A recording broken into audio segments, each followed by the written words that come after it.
ఇంటి పూజ గదిలో విగ్రహాలు ఏ విధంగా ఉండాలి? సాధారణంగా పూజా మందిరంలో పూజించే దేవతామూర్తుల విగ్రహాలు ఎప్పుడూ పెద్దవిగా ఉండకూడదు. పూజ గదిలో విగ్రహాల సైజు అంగుష్ట ప్రమాణములో అంటే వేలడంత సైజులో కానీ, ఒక అడుగు అంటే 12 అంగుళాలు సైజు కన్నా తక్కువ మాత్రమే ఉండాలి. ఇంట్లో ఉండే విగ్రహాలు అంతకన్నా పొడవుగా ఉంటే వాటికి మామూలుగా ఇంట్లో చేసుకునే పూజ సరిపోదు. విశేష పూజలను చేసి తప్పకుండా నిత్య నైవేద్యాలను సమర్పించాలి.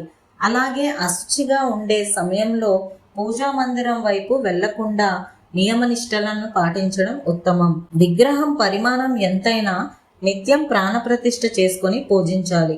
ప్రాణప్రతిష్ఠ చేయకుండా పూజను చేసిన ఎడల ఆ పూజ అలంకారప్రాయముగానే ఉంటుంది. కనీసం యథాశక్తి శ్లోకమును చెప్పి పూజించడం మంచిది. ఎందుచేతననగా శివుడి విగ్రహాలు అలంకారప్రాయంగా ఉండకూడదని ధర్మశాస్త్రం చెప్తుంది. ఎటువంటి విగ్రహాలను పూజ గదిలో పూజించాలి? దేవుడి విగ్రహాలు ప్రస్తుత కాలంలో కాగితము, రాయి, లోహము, ప్లాస్టిక్, సిమెంట్, గాజు వంటి వివిధ రకాల పదార్థాలతో తయారు చేయబడి ఉంటున్నాయి. కానీ వీటిలో కొన్నిటితో చేసిన విగ్రహాలకు మాత్రమే వాడాలి. ఇంట్లో విగ్రహాలు ఎప్పుడూ రాయితో గాని లోహంతో గాని చేసినవై ఉండాలి. రాయితో తయారైన చిన్న విగ్రహాలు దొరకడం కష్టమైతే రాగితో చేసిన విగ్రహాలను వాడుకోవచ్చు. శక్తి కలిగిన వారు ఉత్తమమైన బంగారంతో కానీ మధ్యమమైనది వెండితో కానీ ఏర్పాటు చేసుకోవచ్చు.